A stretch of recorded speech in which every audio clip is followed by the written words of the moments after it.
পুলিশের চোখে ধুলো দিয়ে পালিয়ে যাওয়ায় আসামিকে কালনা আদালতে ফের পেশ করল পুলিশ।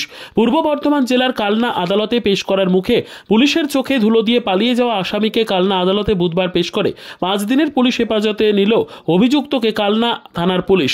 10/9/2024 তারিখে বাসুদেব মণ্ডল নামের ওই অভিযুক্ত আসামি কালনা আদালতে পেশ করার মুখে তিনি পালিয়ে যান। বিভিন্ন জায়গায় খোঁজ চালানোর পরেও আর খোঁজ মেলেনি। অবশেষে শেওড়াফুলি জিআরপির হাতে 10ই মার্চ গ্রেপ্তার হয় অভিযুক্ত। তাকে সেখানকার আদালতে পেশ করার পর বুধবার শ্রীরামপুর কারেকশনাল হোম থেকে তাকে সরাসরি কালনা আদালতে পেশ করা হয়। তার বিরুদ্ধে 25টার উপরে কেস রয়েছে বিভিন্ন থানায়। উল্লেখ্য, কালনায় আগ্নেয়াস্ত্র সমেত ধরা পড়ার পর তাকে কালনা আদালতে পেশ করার মুখে অভিযুক্ত পালিয়েছিল পুলিশের চোখে ধুলো দিয়ে। দীর্ঘ 6 মাস পর ফের গ্রেপ্তার হলো অভিযুক্ত।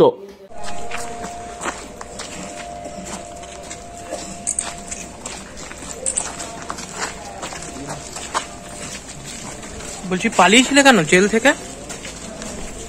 হ্যাঁ,